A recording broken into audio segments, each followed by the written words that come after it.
Hariom friends.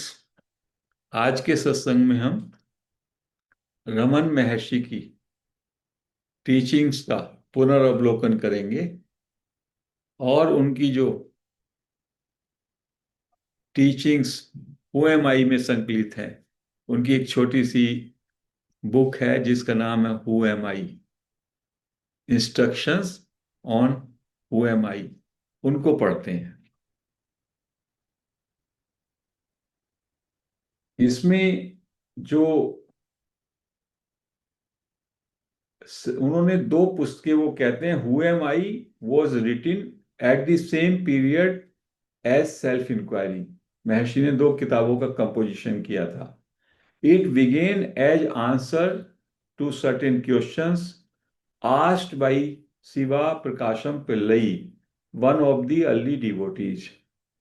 एक mister Pillai थे जो उनके डिवोटी थे, उन्होंने कुछ क्वेश्चन पूछे, उससे ये किताब पुस्तक हु एम आई तैयार हुई।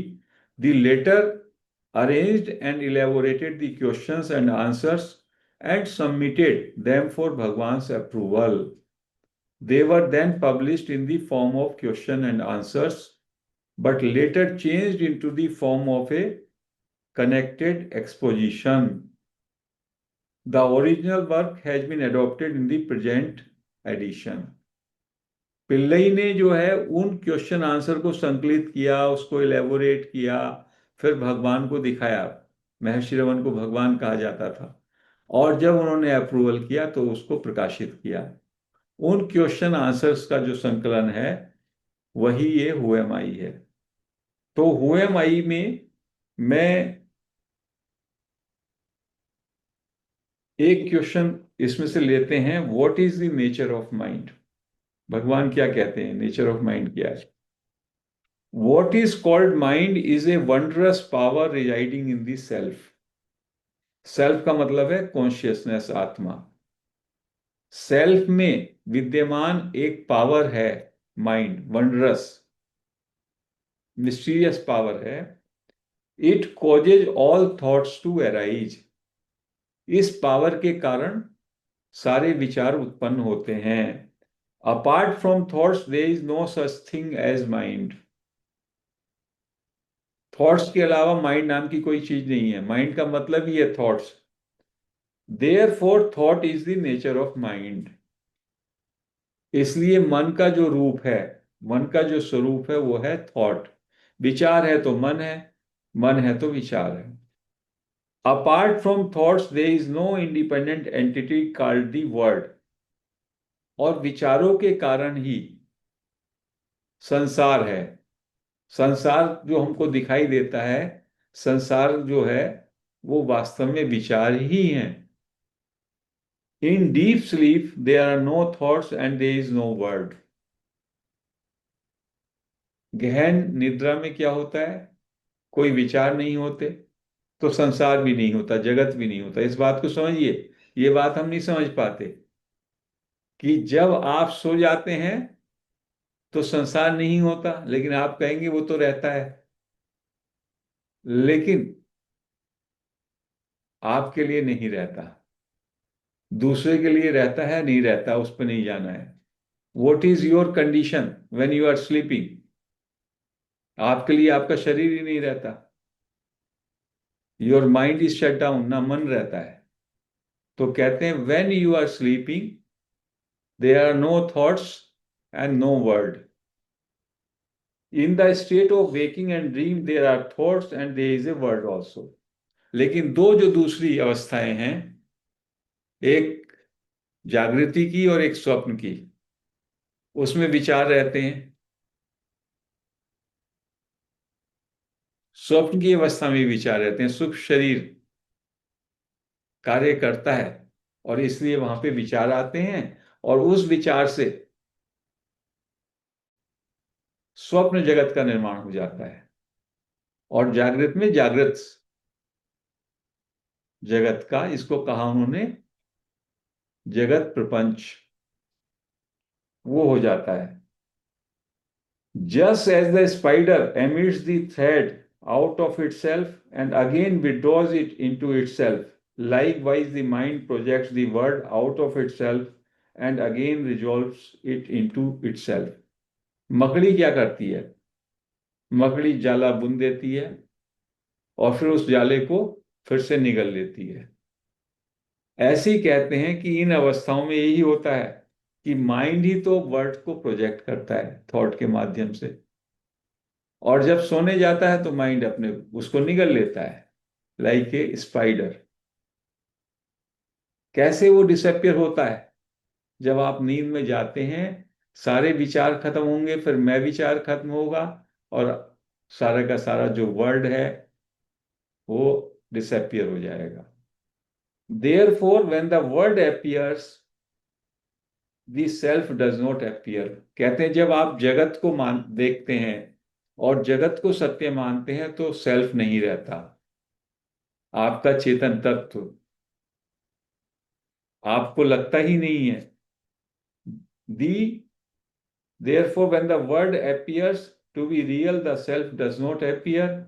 And when the self appears, shines, the word does not appear. दोनों एक समय में नहीं लगते। जब आप बाह्य जगत में और उसको सत्य मानते हैं तो जो इनसाइड शाइनिंग पावर है वो कंसील हो जाती है, सेल्फ, और जब वो चमकती है तो वर्ड नहीं रहता। When one persistently inquires into the nature of mind, the mind will end, leaving the self as the residue.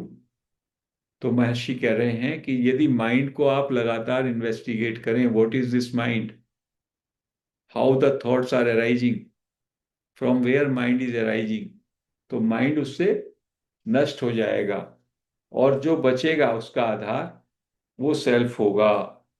What is referred to as the self is the Atman। Self जो हम self का reference दे रहे हैं वो आत्मा है। The mind always exist only in dependence on something gross. ये मन का स्वभाव है कि मन किसी स्थूल पर ही टिका हुआ रहता है। It can not stay alone. मन अकेले रुक ही नहीं सकता। It is the mind that is called subtle body और द सोल। कहते हैं सटिल बॉडी जो है उसी को सोल भी कहा कुछ ने। जीवात्मा वो माइंड है। हम सब जगह जीवात्मा के जो माइंड है उसको ही मैं मानता हूं अपने को, और जो शुद्ध आत्मन है वो चेतन है, ये समझिएगा। तो जीवात्मा, ईगो, मेरा स्मॉल सेल्फ जिसकी हमने बात की थी कल जय कृष्ण मूर्ति के में, बंडल ऑफ मेमोरीज, और अहंकार और मन, ये सब एक है। और ये सब वास्तव में इसी के कारण हमको जगत रियल दिखाई देता है। Word we consider is real. और जब हम उसकी ट्रांजिटरी कैरेक्टर को जान जाते हैं, या हम जान लेते हैं कि ये हमारे विचारों से प्रक्षेपित है, और जब हम इनवर्ड होते हैं, we try to investigate the mind, then we find mind is not there and only self is there. ये इस पैराग्राफ में रमन महर्षि समझा रहे हैं। एक एक क्वेश्चन आंसर और पढ़ेंगे। What is the path of inquiry for understanding the nature of mind? इस माइंड को कैसे अंडरस्टैंड करें, उसके लिए आप कहते हैं, महर्षि को पूछा जा रहा है कि आप इंक्वायरी करें, तो इंक्वायरी का क्या रास्ता है? That which rises as I in this body is the mind। इस शरीर में जो मैं के रूप में उठता है वो मन है।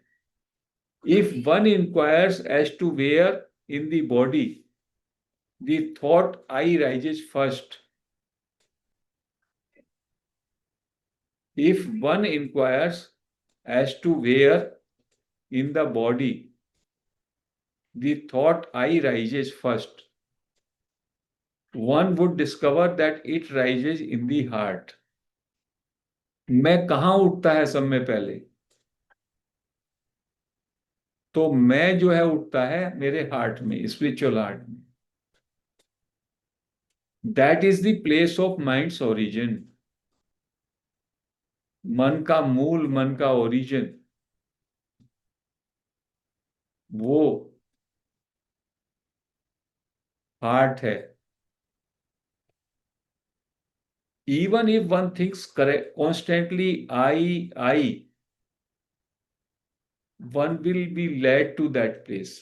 इसको हम कई बार कह चुके हैं कि महर्षि रमन ने कहा कुछ लोगों को समझ में नहीं आता, आप लगातार आई आई करते जाएं तो धीमे धीमे लगेगा आपको कि आई का सेंसेशन, आई का एक तरंग, आई का एक करंट आपके अंदर चलने लगेगा, और ये करंट आपको आई जहां से उठता है वहां पे ले जाएगा।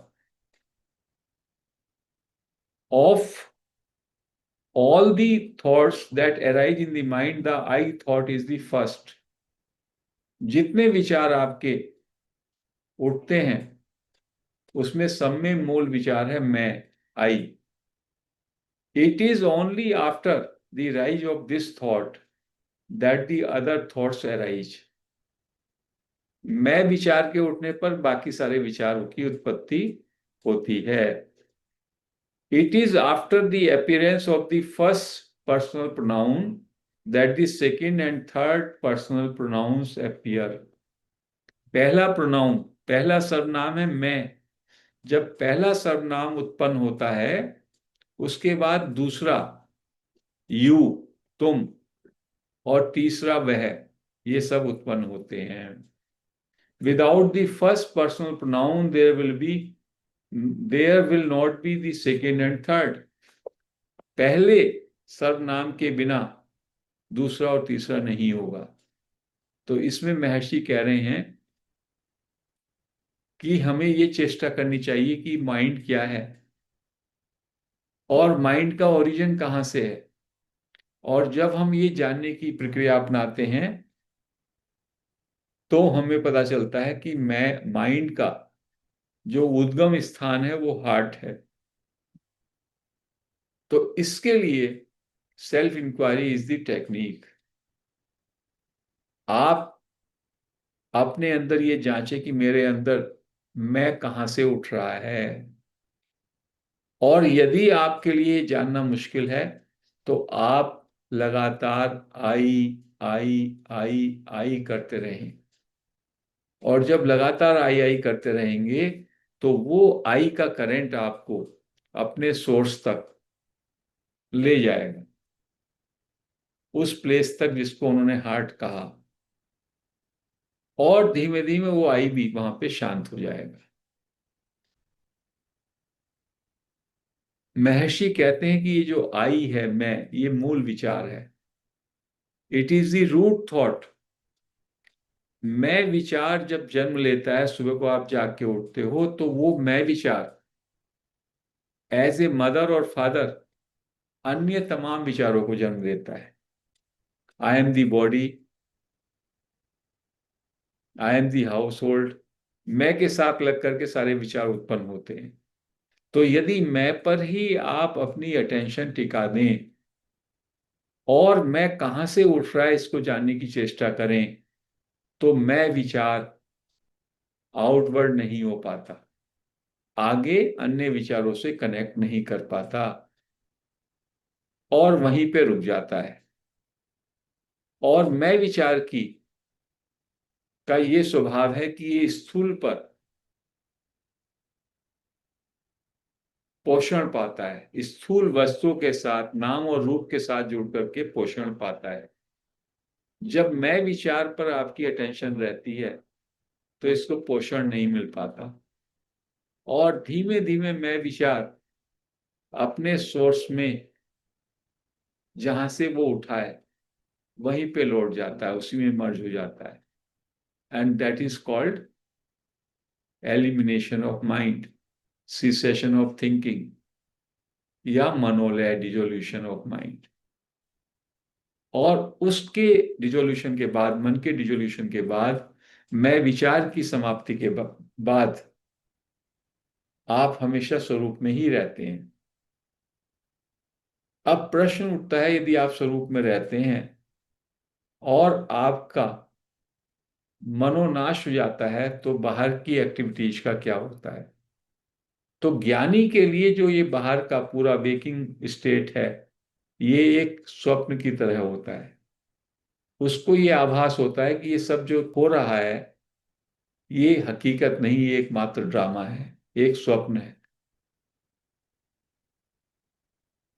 उसकी आंखों के सामने भी घटनाएं होंगी, बट उसे वो चलचित्र की तरह लगेंगे। उसके अंदर कोई कर्तृत्व अभिमान नहीं रहेगा।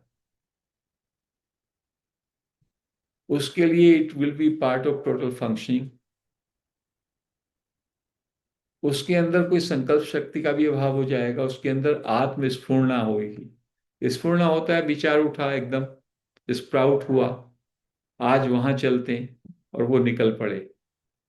तो कहते हैं higher power takes over and he is governed by some higher force, and thinking as the tool, thought as a tool or as a device is not used by a self-realized person. Hardly it is used. तो friends, आज हम इस चर्चा को यहीं समाप्त करते हैं। हरि ओम।